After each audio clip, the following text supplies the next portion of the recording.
Lemongrass. Lemongrass. This smells. Yeah. Quoi? C'est le truc qu'on a déjà senti. Ça sent le citron.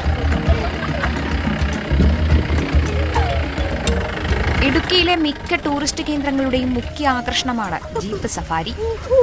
അതിൽ തന്നെ ഏറ്റവും മികച്ച jeep safari റൂട്ടാണ് കുമളിയിൽ തുടങ്ങി സത്രം വരെ നീളുന്ന യാത്ര. തേക്കടി കാണാനെത്തുന്നവർ ബോട്ടിംഗ് കഴിഞ്ഞാൽ ഇപ്പോൾ ഏറ്റവും കൂടുതൽ ആസ്വദിക്കുന്നതും ഈ ജീപ്പ് യാത്രയാണ്.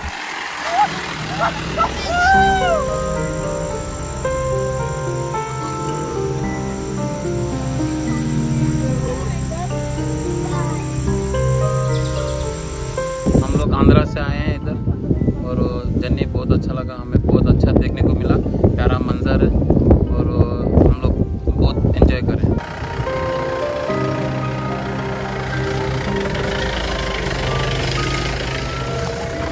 മറ്റ് സംസ്ഥാനങ്ങളിൽ നിന്നും വിദേശ രാജ്യങ്ങളിൽ നിന്നും എത്തുന്ന സഞ്ചാരികളാണ് ജീപ്പ് സഫാരി ഏറെ ആസ്വദിക്കുന്നത്. പെരിയാർ ടൈഗർ റിസർവിനുള്ളിലെ പർവ്വതങ്ങളും വനവും മൃഗങ്ങളുമൊക്കെ ജീപ്പ് യാത്രികരുടെ മനം കവരുന്നു.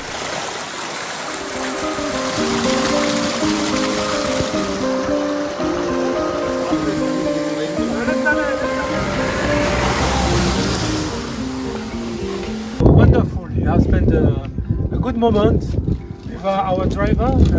We saw a lot of things. We went the river.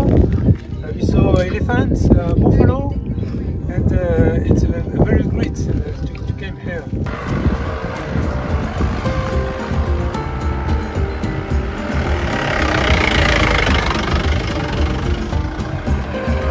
മലഞ്ചെരുവുകളിലൂടെയും വനാതിർത്തിയിലൂടെയുമാണ് യാത്ര. അതിനാൽ ജീപ്പ് സഫാരിക്കെത്തുന്നവരുടെ സുരക്ഷയും പ്രധാനമാണ്. ആ കാര്യത്തിലും കുമളിയിലെ ജീപ്പ് ഡ്രൈവർമാർ പുലിയാണ്. സ്വന്തം വീട്ടുകാരെ പോലെ എത്തുന്ന ഓരോ സഞ്ചാരിക്കും അവർ കരുതലേകാറുണ്ട്.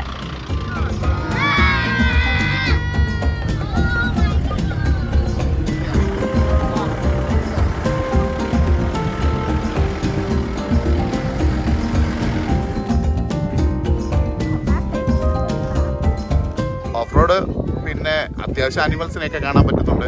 പിന്നെ ഈ പ്രകൃതി, ഈ പുല്ല്, ഈ പച്ചപ്പ്, ഈ മഞ്ഞ്, ഇതൊക്കെ തന്നെയാണ് ഈ ഇവിടുത്തെ സഞ്ചാരികളെ കൂടുതലായിട്ട് കൊണ്ടാകുന്നത്.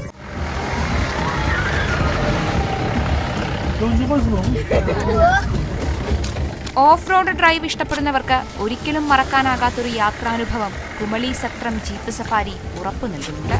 അതുകൊണ്ടാണ് ദിനംപ്രതി ഈ യാത്രയെ ആസ്വദിക്കാൻ നിരവധി സഞ്ചാരികൾ എത്തുന്നതും.